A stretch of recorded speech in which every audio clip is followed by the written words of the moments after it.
All right, well, I gotta do it. I gotta do my top 7 losers of night 1 of the NFL draft. And listen, I'll say this.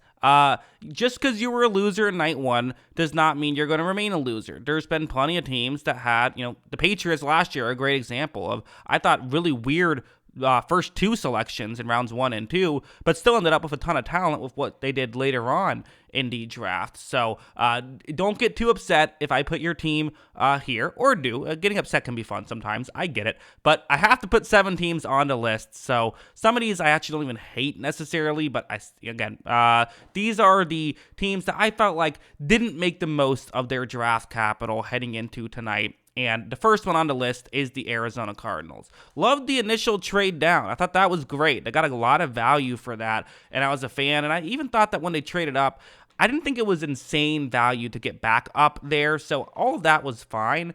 I just didn't really fully get the Paris Johnson Jr. selection. It feels like if you just sat back and waited, there still would have been a good tackle available at 12. Maybe not your number 1 tackle, but still a solid one. And I don't know if you had to trade up to get Paris Johnson Jr. I think they view him maybe higher as I do personally. I think maybe they really like him as a player and feel like he could be a star tackle. Why else would you trade up to number 6 to make that happen? But I thought that was a bit of a jump and not one I would have made. So that's why they're losers, even though I did like the initial trade down in the first place. So again, not massive losers.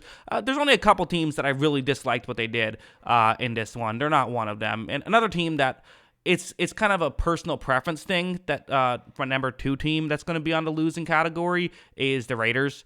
With Tyree Wilson. Raiders, a team where, listen, Tyree Wilson is just a project. He's someone who he has elite athleticism, but he didn't have great stats. He didn't have great production last year in college, and that was the only year where he even had solid production. I get the sky-high ceiling of him, but the reality is the guys who get drafted because of their athleticism and because of their traits who aren't currently great NFL players, great college players that aren't already good at the position, typically they remain not good at the position. That's typically how that goes. Now, I will say this as well. Tyree Wilson is not a disaster at the position like we saw, Trayvon Walker, who seemingly had no ability to rush the passer in one-on-one situations. That's not Tyree Wilson. He is someone who does have production, and I had him as a first-round talent. I had him around like pick 20 on my big board. He goes at 7, so it's not terrible, and reasonable minds can differ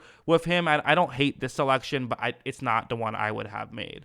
So that's why they're a loser. But again, they're a slight loser for me. Let's get to a massive loser for me. The Falcons getting Bijan Robinson. I just hate this pick. I just do. And again, if you're someone who doesn't mind drafting a running back pick number 8, you're not going to hate this pick, right? Like, we're just going to disagree on that. But the reality is, you're basically saying with this, he has to be a superstar just to make the pick worth it. Just to make the pick worth it, he has to be a top 5 player in the league, which you just don't know if he's going to do. Like, that's just not how it works. You don't know just because you really like him as a player that he's going to be a superstar. Personally, I was actually a bit lower on him than some other people were, so that adds to it. But even if you think he's a star running back, I still have him as my number 1 running back. Even if you think he's going to be a superstar running back, again, how much value is that? I do feel like Arthur Smith is trying to recreate that Derrick Henry's system, but the reality is, even if you get one of those Derrick Henrys, those Jonathan Taylor types, once you get to the postseason, it tends to not really work out as well. It tends to be a good strategy to beat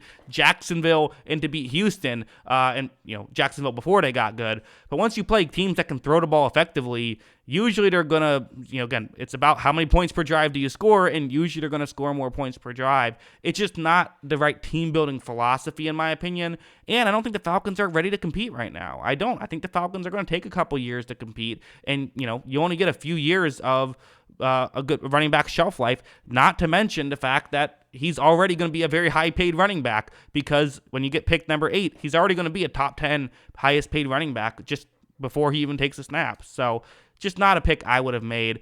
And then the Lions also decided to get into the running back well. They are a loser in this, in my opinion. Which, listen, I like Jahmyr Gibbs. I do. I think he's a good player. I have no issue with selecting Gibbs. But at pick 12, that's just absurdly high.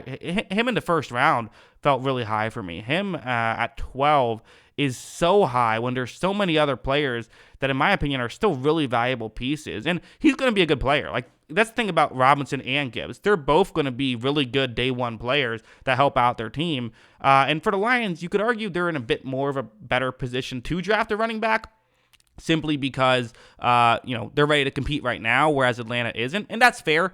But again, you can get good running backs round 5, round 6. You don't need to spend a first-round pick on these guys. Again, the number one thing that draft position determines when you draft someone. So, for example, if you take the average first-round running back and fifth-round running back, the biggest difference typically just tends to be carries and how much they get paid. Like, that's typically the only difference. You typically don't have a massive difference in how much value they actually bring to the team. So that's why I don't love the decision to do that.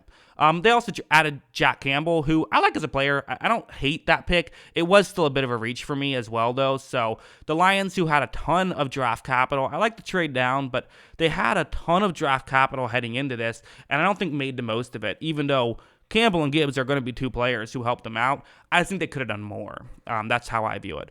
The Bears, again, kind of another one where they got Darnell Wright, who, I don't know, I think is a fine player. It was just a reach for me. I mean, the reality is I didn't even have him as a first-round talent. So getting him at pick 10, yeah, that's a massive reach for me. I just didn't love that selection. So again, it filled a need. That's why they did it, but we'll see what happens.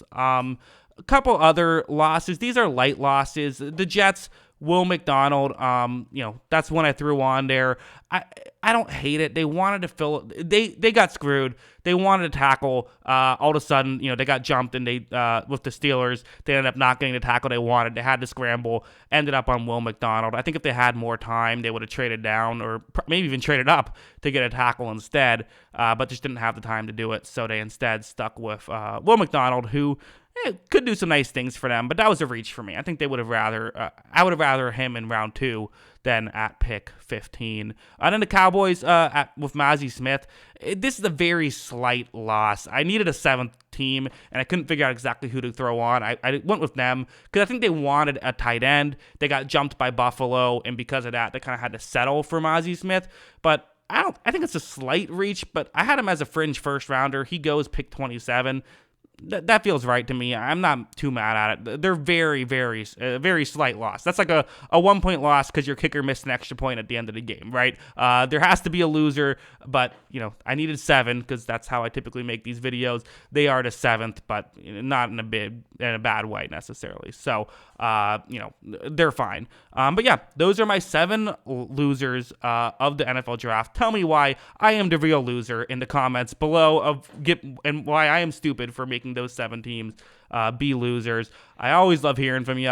I'm going to go get some sleep. I got doing it again tomorrow, so get excited. Make sure that you're paying attention to this channel tomorrow when I do it all over again. Not going to go over every pick tomorrow, but go over the notable ones tomorrow, and then maybe do a recap at the end or something like that. But yeah, those are my thoughts. What are yours? Let me know in the comments below.